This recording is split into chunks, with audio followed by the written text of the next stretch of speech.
सबको जय यीशु। क्रिस्त में प्रियजनों, यूहन्ना का पहला पत्र अध्याय 3 वचन 8 में हम इस प्रकार पढ़ते हैं, ईश्वर का पुत्र इसलिए प्रकट हुआ कि शैतान के सभी कार्यों को समाप्त करे। ईश्वर का पुत्र इसलिए प्रकट हुआ कि शैतान के सभी कार्यों को समाप्त करे। यीशु इस दुनिया में इसलिए आया कि शैतान के सभी कार्यों को समाप्त करे।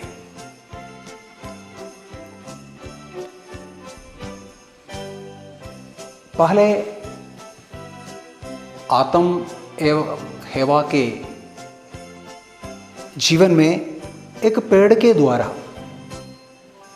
जब पाप, विपत्ति, परेशानियां इस दुनिया में आए तो प्रभु यीशु उस शैतान को दूसरे एक पेड़ के द्वारा, क्रूस के द्वारा समाप्त करता है, पराजित करता है। प्रभु इसलिए आता है कि हमारे जीवन को, हमारे घर को, प्रत्येक व्यक्ति को रूपांतरित करें। यूहन्ना के सुसमाचार अध्याय 10 में हम इस प्रकार पढ़ते हैं कि चोर केवल चुराने, मारने और नष्ट करने आता है। वह चुराता है, नष्ट करता है, बर्बाद करता है, मार डालता है। लेकिन यीशु इसलिए आया ताकि हमें जीवन मिले। यूहन्ना के सुसमाचार अध्याय 8 के वचन 44 में जब यीशु यहूदियों से जब बातें करते हैं, यीशु इस प्रकार बताते हैं, तुम अपने पिता शैतान की संतान हो और अपने पिता की इच्छा पूरी करना चाहते हो। वह तो प्रारंभ से ही हत्यारा था, उसने कभी सत्य का साथ नहीं दिया क्योंकि उसमें कोई सत्य नहीं है। जब वह झूठ बोलता है तो अपने ही स्वभाव के अनुसार बोलता है क्योंकि वह झूठा है और झूठ का पिता है। वह प्रारंभ से ही झूठा है, हत्यारा है, बर्बाद करता है। लेकिन यीशु इसलिए आया ताकि हमें जीवन मिले, जीवन उसकी पूर्णता में हम अनुभव करें। ये प्रभु की इच्छा है। प्रभु काफी घर में बहुत ऐसे आशीष लाना चाहते हैं, लेकिन शैतान ही चाहता है कि हमारे घरों को बर्बाद करना चाहते हैं। अभी हम आगमन काल में हैं, प्रभु से विशेष कृपा के लिए प्रार्थना करें ताकि हमारे घर में ये जो वचन का पूरा अभिषेक मेरे घर में, मेरे प्रियजनों पर उतरे। ईश्वर का पुत्र इसलिए प्रकट हुआ कि शैतान के सभी कार्यों को समाप्त करे। यूहन्ना के सुसमाचार अध्याय 6 वचन 37 में हम इस प्रकार पढ़ते हैं, जो मेरे पास आता है मैं उसे कभी नहीं ठुकराऊंगा। यीशु की वायदा है, जो भी प्रभु के पास आते हैं, प्रभु को आश्वासन देता है कि मैं उसे कभी नहीं ठुकराऊंगा। उसके घर में आनंद लाऊंगा, शांति, खुशियां, हर प्रकार के शैतान के बंधन से प्रभु हमें छुड़ाएगा। हम लूकास के सुसमाचार अध्याय 19 में सक्केवस के बारे में पढ़ते हैं। सक्केवस के अंदर एक बहुत बड़ी इच्छा था प्रभु से मिलने का, प्रभु को देखने का। कई प्रकार के बाधा थे, सारी बाधाएं दूर करके वह एक पेड़ के ऊपर चढ़कर बैठ जाता है। प्रभु उसी रास्ते से आते, उनसे जैसे मिले यूं ही प्रभु ऊपर की ओर देखा, सक्केवस को बुलाया। सक्केवस के बारे में बाइबल बताती है लूकास के सुसमाचार अध्याय 19 में कि वह प्रमुख एवं धनी नाकेदार था।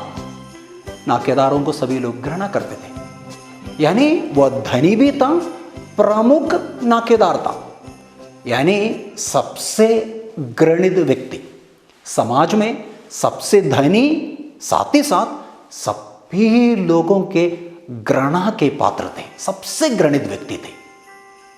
ऐसे एक व्यक्ति के घर में प्रभु आता है। प्रभु उनसे और कुछ नहीं कहता, बस प्रभु के सानिध्य में, प्रकाश रूपी यीशु की उपस्थिति में सकेवस को उनकी सारी कमियों के बारे में एहसास हो जाता है। वह कहता है उनके लिए उस दिन तक धन संपत्ति ही सब कुछ था, किसी भी हालत में धन इकट्ठा करे। मोह माया, धन की लालच उन्हें अंधा बनाया था। शैतान उनके ऊपर हावी हुए थे, उसके घर पर शैतान हावी हुए थे, हर प्रकार के आनंद छीन लिया था। उनका ईश्वर धन संपत्ति ही था। वहां प्रकाश रूपी यीशु की उपस्थिति में सकेवस कहता, प्रभु मैं मेरी आधी संपत्ति गरीबों को दूंगा, और जिसके साथ बेईमानी की मैं उससे 100 गुना लौटा दूंगा, 100 गुना मैं लौटा दूंगा।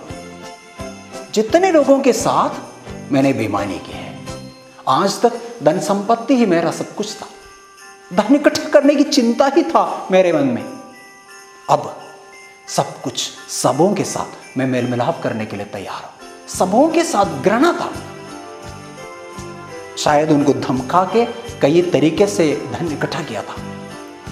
अब वह पश्चाताप करता है, पश्चाताप से विवश होकर वह कहता है मैं मेरी आधी संपत्ति गरीबों को दूंगा, जिसके साथ बेईमानी की उसे 100 गुना लौटा दूंगा। तब यीशु कहता है आज इस घर में मुक्ति का आगमन हुआ है। 19:10 में हम इस प्रकार पढ़ते हैं, मानव पुत्र जो खो गया था उसको बचाने, उसे ढूंढने, उसे बचाने के लिए मानव पुत्र आया है। मानव पुत्र इसलिए आया कि सबों का उद्धार करने, धन संपत्ति के उस शैतान के कब्जे से प्रभु उसे वापस लाता है। उनके घर में फिर वही आनंद, वही खुशी, सब कुछ लौट आता है।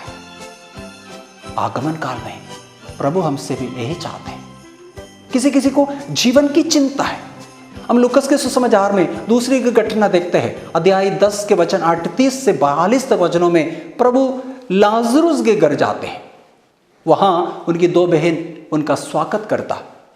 मरता कई कार्यों से चिंतित, व्याकुल थे। जैसे आज के दुनिया में काफी लोग अपने जीवन के बारे में, कल के बारे में बहुत चिंता करते हैं। जीवन की चिंता, कल क्या होने वाला है, बच्चों के बारे में सोच, चिंता। शैतान उन्हें उसमें ऐसे कब्जा करके रखते हैं। उत्कंठा, प्रभु बार बार कहता है चिंता मत करो, लेकिन ये जीवन की चिंता हमें, उसके जरिए शैतान हम पर हावी हुए हैं। वहां उस घर में आए, मरता कई कार्यों में व्याकुल थे। वो शिकायत भी करती है यीशु से इस प्रकार बताती है, मेरी बहन मुझे घर के पूरा कारोबार मुझ पर छोड़ दिया है, उनसे कहिए ताकि वो आकर मेरी सहायता करें। क्योंकि जीवन की चिंता से वो परेशान थी, मोह माया से वो परेशान थी, दैनिक कार्यों से परेशान थी। आज की दुनिया में काफी लोग ऐसे हैं, काम काम काम, वर्क के सिवा कुछ नहीं है। लेकिन यीशु कहता है मरथा मरथा, तो बहुत से कार्यों से तुम चिंतित हो, एक ही चीज की जरूरत है, एक ही कार्य की जरूरत है। मरियम ने सबसे उत्तम भाग चुना है और उनसे नहीं लिया जाएगा। जीवन की चिंता की जरूरत नहीं है, प्रभु सब कुछ देखभाल करेगा। शैतान उसे ऐसे कब्जा किया था, जीवन की चिंता से प्रभु उन्हें बाहर लाते हैं। उसके घर में ढेर सारे खुशियां। इसी प्रकार कई अन्य क्षेत्रों में शैतान हमारे घरों में जो आनंद, जो खुशी प्रभु देना चाहते हैं, वो शैतान रोक रखा है, अपने कब्जे में करने के लिए कोशिश करता है। हम यूहन्ना के सुसमाचार अध्याय 4 में सामरी स्त्री के बारे में पढ़ते हैं। सामरी स्त्री कुछ कामुकता, वासना के बुरी आत्मा से ग्रसित थे। शैतान उस पर हावी थे।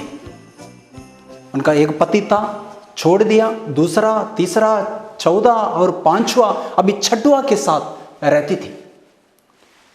वासना के बुरी आत्मा उन्हें सताते थे।